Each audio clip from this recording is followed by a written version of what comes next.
नमस्कार, आपके साथ मैं हूं विवेक। और प्रधानमंत्री ने जो आपसे अपील की कि 3 मई तक इस लॉकडाउन को बढ़ाया जाना है, बिल्कुल सही है। और आपसे गुजारिश है कि आप घर में रहें, बाहर नहीं निकलें, लॉकडाउन को हल्के में मत लीजिएगा। और इस वायरस को हराने का यही एक सबसे कारगर और बेहतर तरीका। इसलिए घर पर रहिए, सुरक्षित रहिए और दूसरों को भी सुरक्षित रहिए। लेकिन खबरों में सबसे पहले जानते हैं कि कोरोना को लेकर अब तक का अपडेट क्या है। तो देश में मामले बढ़ते गए और 17,265 कोरोना पॉजिटिव मामले अब तक सामने आ चुके हैं। देश में 543 लोगों की मौत हो चुकी है। इसके अलावा 2,547 मरीज ठीक भी हुए हैं। बिहार की बात करें तो कोरोना मरीजों का आंकड़ा पहुंचा है 96। बिहार के मुंगेर के जमालपुर में 3 नए कोरोना पॉजिटिव मरीज मिले हैं। झारखंड में कोरोना के मरीजों की संख्या बढ़ती जा रही है, जो 41 तक पहुंच चुकी है। गोवा कोरोना को मात देने वाला पहला राज्य बना है, अच्छी खबर है।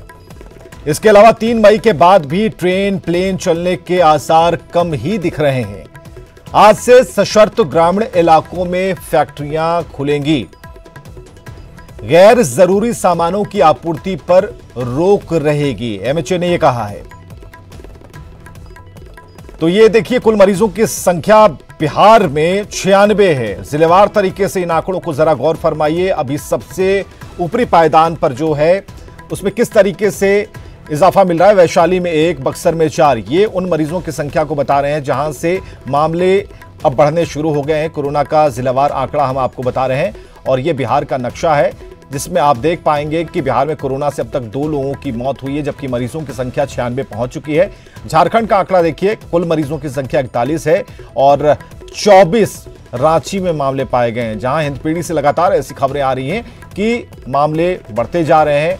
हालांकि लोगों को कहा जा रहा है कि आप सेफ रहेंगे, सुरक्षित रहेंगे तभी जब आप अपने घर में रहेंगे। यह अपील प्रशासन की तरफ से की गई है और लगातार हमारी तरफ से भी यही अपील है कि आप लॉकडाउन का पालन कीजिए। और सबसे बेहतर तरीका है कि आप लड़ सकेंगे कोरोना के मामलों से। और चलिए, कोरोना बंदी में शिक्षा मंत्री कृष्णनंदन वर्मा के स्टाफ पिंटू यादव के घर मछली पार्टी में शामिल होने पर जहानाबाद के एसडीपीओ प्रभात भूषण श्रीवास्तव पर कार्रवाई हुई है। सरकार ने एसडीपीओ प्रभात भूषण श्रीवास्तव को निलंबित कर दिया है। एसडीपीओ पर कानूनी गैर कानूनी काम करने के जो आरोप लगे थे, जांच में सही पाए गए हैं और इसके बाद गृह विभाग ने सस्पेंड करने की अधिसूचना जारी कर दी। दरअसल शिक्षा मंत्री के पीए पिंटू यादव के घर मछली पार्टी थी, जिसमें जहानाबाद के एसडीपीओ प्रभात भूषण श्रीवास्तव, मखदुमपुर के सीओ राजीव रंजन, मखदुमपुर के बीडीओ अनिल मिस्त्री मौजूद थे और इसके अलावा 60 से 70 लोग शामिल थे इस पार्टी में। पार्टी में पांडव गिरोह से जुड़ा प्रवीण शर्मा भी शामिल था। हमारे साथ हमारे सहयोगी अमित है। अमित, तो जो जानकारियां मिल पा रही है 60 से 70 लोग, और जो एक बड़ी खबर इस बात को लेकर है कि अधिकारी के साथ पांडव गिरोह से जुड़ा प्रवीण शर्मा भी इस पार्टी में शामिल था।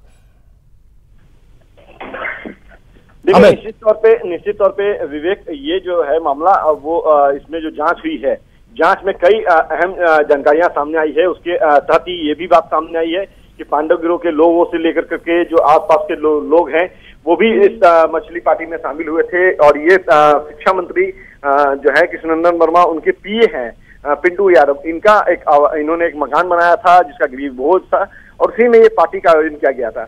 और सबसे हैरत करने वाली बात है, ये जो हम लोग बता रहे हैं कि 60 से 70 लोग शामिल हुए थे, ये इसमें एक और चीज मैं ऐड करना चाहूंगा। आधिकारिक सूत्रों से जो जानकारी मिली है, तकरीबन 250 लोग शामिल हुए थे। अलग अलग जो है टाइम पे लोगों को बुलाया गया था।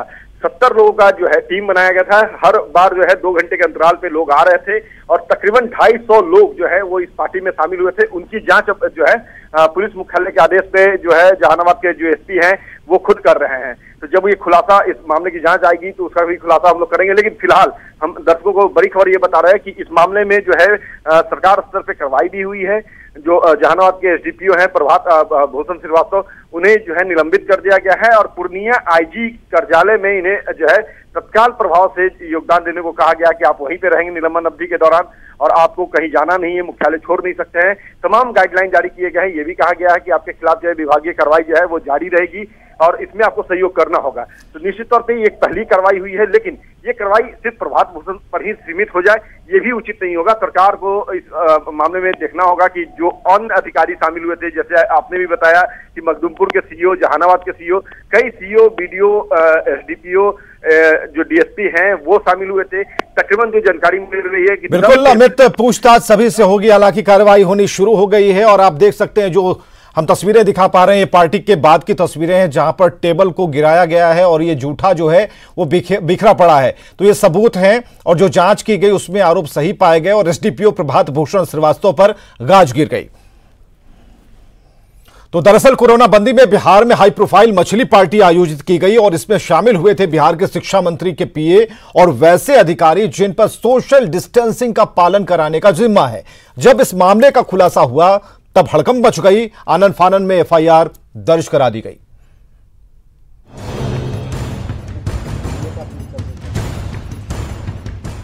शिक्षा मंत्री कृष्ण नंदन वर्मा के पीए पिंटू यादव का यही वो शानदार घर है जहां 15 अप्रैल को मछली पार्टी हुई थी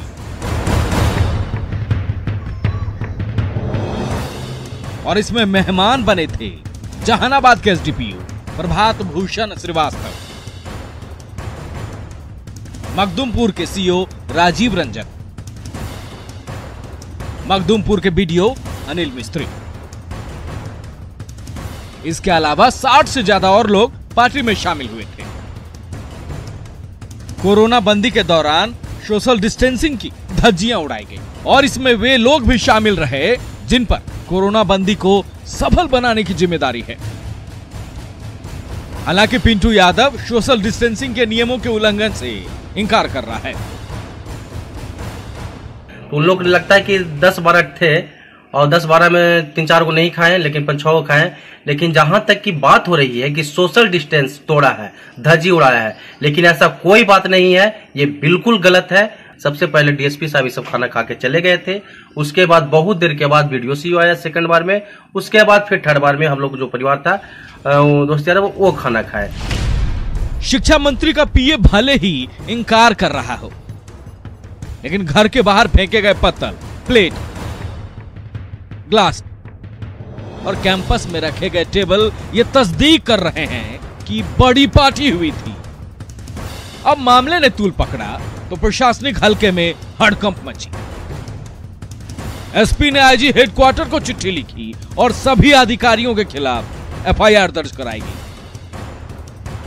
डीजीपी ने कहा कि कानून तोड़ने वाले बख्शे नहीं जाएंगे। तो सरकार के आदेश से ही डीएसपी साहब पर एफआईआर हुआ है जहानाबाद के, वहाँ के बीडीओ साहब पर एफआईआर हुआ है, वहाँ के बीडीओ साहब सीओ साहब पर एफआईआर हुआ है और उसके अलावा वहाँ जो जो भोज में गए थे लोग सब लोगों पर एफआईआर हुआ है और माननीय मंत्री जी के पीए पर भी एफआईआर हुआ है। कानून के शासन का सिर्फ इतना ही मतलब होता है कि कानून की नजर में सब बराबर। सवाल यह है कि जब बड़े अधिकारी गैर जिम्मेदाराना रवैया अपनाएंगे तो आम लोगों से कानून का पालन कैसे कराया जाएगा और कोरोना बंदी को सफल कैसे बनाया जाएगा। न्यूज़ 18 के लिए जहानाबाद से रागिब अहसन और पटना से अमित कुमार की रिपोर्ट। चलिए आपको एक और बड़े मामले की तरफ लिए चलते हैं। कोटा में फंसे छात्रों को वापस लाने को लेकर सियासत गर्म हो गई। बीजेपी सांसद सुशील सिंह ने कहा कि मानवता के नाते सोशल डिस्टेंसिंग का पालन करते हुए छात्रों को वापस लाना चाहिए। वहीं बीजेपी विधायक अनिल सिंह द्वारा अपनी बेटी को कोटा से लाने पर आरजेडी ने सवाल खड़े कर दिए हैं। वो दिक्कत तो है, लेकिन मानवता के आधार पर मैं ये जरूर कह सकता हूँ कि ज़्यादा साधन भेजकर सोशल डिस्टेंसिंग मेंटेन करते हुए, जैसे एक गाड़ी में जितनी सीटिंग कैपेसिटी है उससे आधा या और भी कम लड़कों को अगर लाया जा सकता है तो सरकार को इस विषय में सोचना चाहिए, इस तरह की व्यवस्था बनानी चाहिए। कुछ दिन पहले चर्चा थी पटना के गलियारों में कि रसूखदार लोगों के बच्चे, महत्वपूर्ण संस्थाओं में काबिज लोगों के बच्चों को लाने की भरी पूरी व्यवस्था की गई थी। यानी कि लॉकडाउन या इस तरह की कोई भी कवायद सिर्फ गरीब लोगों के लिए है, उनके लिए जिनका कोई रसूखदार लोगों से संपर्क नहीं है। तो मामला यह है कि कोरोना बंदी के बीच बीजेपी विधायक अनिल सिंह अपनी बेटी को कोटा से लाने में सफल रहे हैं। इसवा विधानसभा से बीजेपी के विधायक ने इस मामले में सफाई दी। उन्होंने कहा कि पहले पिता हूं फिर विधायक, इसलिए पिता का धर्म और विधायक कर्तव्य निभाया, पास बनवाकर कोटा गया था। तरूण पार्टी के विधायक हैं और सरकार के जो मुखिया हैं, खुद मुख्यमंत्री नीतीश कुमार भी इसके पक्ष में नहीं है कि तत्काल जो लोग जहां हैं वहां लॉकडाउन का या कोरोना बंदी का पालन करें। ऐसी परिस्थिति में आप सरकार में शामिल हैं और फिर भी आप इसका क्या उल्लंघन ये मानेंगे? देखिए, मैंने भी इसका पूरा नियमतः अनुपालन किया है लॉकडाउन का, और इसका पूरा पालन करते हुए, लेकिन एक जिम्मेवार जहां पे हमारी जिम्मेवारी है उसके साथ हमारा पर्सनल कैपेसिटी में अगर देखें तो मैं एक पिता भी हूं, और वैसी परिस्थिति में अगर बच्चे वहाँ पे डिप्रेस हो रहे थे तो यह भी मेरी जिम्मेवारी है। और यह जो प्रक्रिया और यह फॉर्मेट है ना, इसमें देखिए व्यक्तिगत कारण भी दिए गए हैं। तो व्यक्तिगत कारण मेरे थे और उस कारण के तहत मैंने आवेदन किया और मैंने परमिट निर्गत करवाया और उसके तहत मैंने जाकर के अपने बच्चों को लेकर गए। इसको उल्लंघन आप कैसे मानेंगे? बट और इसके साथ साथ मैंने पूरी तरह से सोशल डिस्टेंसिंग का पालन करते हुए मैंने अपने बच्चों को लेकर आया है। इधर मुंगेर में कोरोना संक्रमित लोगों की संख्या लगातार बढ़ती जा रही है। जमालपुर के 3 और लोग कोरोना पॉजिटिव पाए गए हैं और ये तीनों भी नालंदा मरकज से लौटे तबलीगी के संपर्क में आए थे। इसके साथ ही मुंगेर के मरीजों में की संख्या अब 20 हो गई है।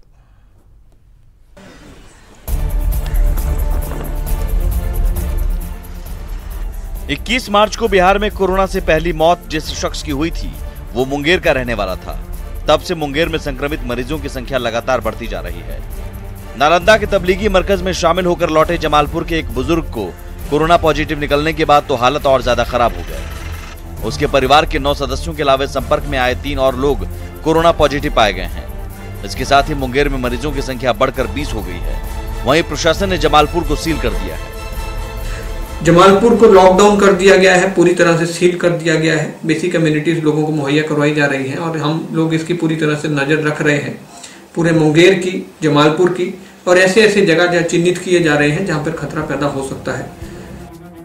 नालंदा मरकज में शामिल होने के बाद कोरोना बंदी के दौरान कटिहार, सुपौल, सहरसा और मधेपुरा होते हुए कोरोना पॉजिटिव मुंगेर पहुंचा था।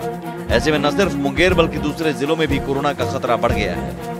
जिला प्रशासन लगातार उसके संपर्क में आए लोगों को चिन्हित करने में जुटा है। वहीं स्वास्थ्य विभाग ने जमालपुर में कोरोना पॉजिटिव के घर और मोहल्ले के 3 किलोमीटर के दायरे में रहने वाले सभी लोगों की जांच में जुट गया है। जो घर और मोहल्ला है उससे सटे हुए 500 मीटर तक हम लोग इंटेंसिव कर रहे हैं और हम लोग और भी लोगों का 3 किलोमीटर तक सबकी जांच कर। तबलीगी जमात के कारण जमालपुर में कोरोना विस्फोट हो गया है। न सिर्फ मरकज में शामिल होने वाले शख्स और उसका परिवार इस महामारी की चपेट में आ गया है, बल्कि अब इन लोगों के संपर्क में आए लोगों पर भी खतरा बढ़ गया है। अरुण कुमार शर्मा, न्यूज़ 18 मुंगेर। और चलिए बड़ी खबर, कोरोना बंदी में आज से शर्तों के साथ छोटे मोटे कारोबारियों को राहत मिलने जा रही है। आज से बिहार में कुछ फैक्ट्रियां खुलेंगी। इसमें वो फैक्ट्रियां शामिल हैं जो ग्रामीण इलाकों में होंगी, लेकिन इसके लिए सरकार की गाइडलाइन का पालन करना होगा। टीवी मैकेनिक, प्लम्बर, टेक्नीशियन और ढाबा चलाने वाले आज से अपना काम शुरू कर पाएंगे, जिसमें ऑथराइज्ड वर्कशॉप के मैकेनिक को उनके आई कार्ड के आधार पर काम करने की छूट है, जबकि अनऑथराइज्ड मैकेनिक, प्लम्बर और टेक्नीशियन को एसडीओ ऑफिस से विशेष पास लेना होगा। के जो कार्य हो रहे हैं कंस्ट्रक्शन के और जो कि कंस्ट्रक्शन गवर्नमेंट डोमेन में हो रहे हैं, इसके साथ साथ ग्रामीण क्षेत्र में जो मनरेगा का कार्य है, जल जीवन हरियाली का कार्य है, जल हर घर नल का जल का कार्यक्रम है, इन सभी में कार्य को प्रारंभ किया जा रहा है और उसके लिए संबंधित जो कार्यपालक अभियंता हैं उनको निर्देश भी दिया गया है। ग्रामीण क्षेत्र में जो इंडस्ट्रियल हाउसेज हैं, जो इंडस्ट्रीज़ हैं, उसको भी खोला जाएगा और इसके अतिरिक्त जो यहाँ पर इंडस्ट्रियल एस्टेट्स हैं शहरी क्षेत्र में, उसमें भी उसको खोला जाएगा और उसके लिए पदाधिकारियों की प्रतिनियुक्ति की गई है। लेकिन ये स्पष्ट है कि जो भी दुकानें हैं और जो भी कमर्शियल एस्टेब्लिशमेंट हैं उसको अभी नहीं खोला जाना है, और जो पूर्व से किराना स्टोर्स हैं, मेडिकल स्टोर्स हैं, ये सभी मात्र खुलेंगी। इसके अतिरिक्त चूँकि मालवाहक वाहनों का आवागमन हो रहा है, इसलिए हाईवे पर 10 किलोमीटर की दूरी में जो रिपेयर शॉप्स हैं, जो ढाबा हैं, उसको खोलने की अनुमति दी गई है, और उसके लिए यहाँ पदाधिकारी को प्राधिकृत किया गया है ताकि उनकी अनुमति के बाद उसको खोला जा सके। और चलिए इस वक्त की बड़ी खबर, गृह मंत्रालय से राज्य सरकारों को दिशा निर्देश जारी किया गया है। जी हां, सही सुन रहे हैं आप, गृह मंत्रालय से राज्य सरकारों को दिशा निर्देश जारी किया गया है। राज्य सरकार अपनी तरफ से नहीं दे सकती है छूट। राज्य सरकार को छूट देने की कोई इजाजत नहीं है। केंद्र के दिशा निर्देश का पालन करना होगा जरूरी। कोरोना बंदी के नियमों का पालन करना अनिवार्य है। आपदा प्रबंधन अधिनियम इसकी इजाजत नहीं देता। कुछ राज्य अपनी तरफ से अतिरिक्त छूट दे रहे थे जो सही नहीं है। चलिए बात करते हैं पलामू के किसानों की जो दोहरी मार का सामना कर रहे हैं। कोरोना बंदी से सब्जियों के खरीदार नहीं मिल रहे। ओलावृष्टि ने किसानों की कमर तोड़ दी है। जायजा लिया है हमारे सहयोगी नीलकमल ने। सबसे ज़्यादा प्रभावित है। हम इस वक्त मौजूद है पाटन प्रखंड के पचकेड़िया गांव में। आप देख सकते हैं कि ये जो है टमाटर का ये खेत है, टमाटर का फसल यहाँ लगी हुई है। आप देख सकते हैं कि बर्बाद हो जा रहा है, जिसके कारण यहाँ पे गेहूं पे नुकसान हो रहा है, टमाटर है, ये प्याज है, ये सब पखल उखल से मार दिया है, ये सब खत्म हो गया। जैसे भिंडी वगैरह भी लगाए हैं हम लोग, टमाटर है, सब कुछ लगाए, वो सब बर्बाद हो गया। पत्थर से जैसे थूर दिया है पूरा। और टमाटर प्याज जो है सो तो बैठ ही नहीं पाया अभी तक में। यह गांव के किसान है वो दोहरी मार का सामना कर रहे हैं। एक तो पहले ओलावृष्टि से फसल बर्बाद हुई थी, अभी जो फसल बची हुई है वो ये बेच नहीं सकते हैं, बाजार नहीं जा सकते, कहीं हाट नहीं लग रही है। नीलकमल, न्यूज़ 18 पलामू। और अगली खबर है हजारीबाग से, जहां के चुरचू प्रखंड के बहेरा समेत कई गांवों में तरबूज की खेती की जा रही है। यह इलाका तरबूज की खेती के लिए जाना जा रहा है क्योंकि कम मेहनत में किसानों को तरबूज की खेती से काफी फायदा हो रहा है। बंजर पड़ी जमीन पर किसानों ने 2 साल पहले तरबूज की खेती शुरू की थी और इस बार किसानों को 15 लाख से ज्यादा का फायदा होने की उम्मीद है। तरबूज का फर्स्ट क्रॉप खेती किए थे। 8 एकड़ का एक ज़मीन है, हम लोग 4 एकड़ में शुरू किए थे। 4 एकड़ खेती में हम लोग का 7 लाख मुनाफा निकला था। इसके बाद हम लोग ने टमाटर लगाना शुरू किया, फिर टमाटर में 5 लाख का बेनिफिट हुआ। इसके बाद हम लोग ने फिर नया सेट से मल्चिंग लगाना शुरू किया, क्योंकि मल्चिंग में बहुत ज़्यादा पैसा लगने की वजह से हम लोग ने कंपनी से मदद मांगा, जो चुरचू नारी ऊर्जा प्रोडक्शन कंपनी लिमिटेड है, उससे मदद मांगा। तो मदद के तौर पर हमें कम रेट में मल्चिंग दिया, जो कि पर बंडल 500 रुपये। और जामताड़ा में कोरोना की लड़ाई के लिए स्वास्थ्य विभाग के पास साधन नहीं है। एक ही थर्मल स्कैनर से मिहिजाम, जामताड़ा और कर्माटांड में जांच होती है। कर्माटांड कस्तूरबा स्कूल में 42 लोग क्वारंटीन किए गए हैं, लेकिन इनकी जांच भी सदर अस्पताल से थर्मल स्कैनर लाकर की जाती है। तो नहीं है, लेकिन कल मंगवा के जो है स्पेशली मंगवा के सबका स्कैनिंग किया गया है, जो सब टोटल पेशेंट का नेगेटिव हुआ, किसी का टेम्परेचर ज़्यादा नहीं आया। आदेश दिया था तो उस समय बताया गया था कि जामताड़ा के जो प्रभारी हैं वही कर्माटांड के प्रभारी हैं, लेकिन अलग से वहाँ थर्मल स्क्रीनिंग की व्यवस्था आज मैं सिविल सर्जन को कहूँगा कि कर्माटांड के लिए अलग से करिए आप। और बड़ी खबर आ रही है सीतामढ़ी से, जहाँ भीषण आगलगी में 13 घर जलकर राख हो गए हैं। तो इस वक्त की सबसे बड़ी खबर सीतामढ़ी से, जहां आग में 13 घर जलकर राख हो गए।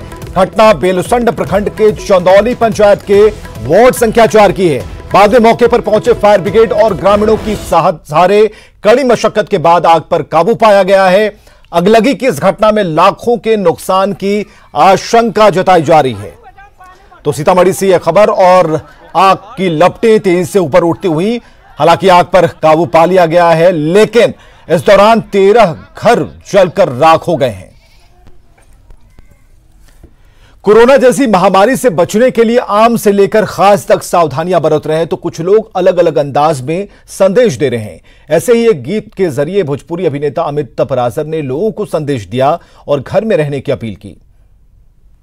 मोदी जी के चर्चे, गोरी मेरा देश बड़ा प्यारा, संदेश है हमारा, निकलो ना घर से, निकलो ना घर से, गोरी मेरा देश बड़ा प्यारा, संदेश है हमारा, निकलो ना घर से, निकलो ना घर से।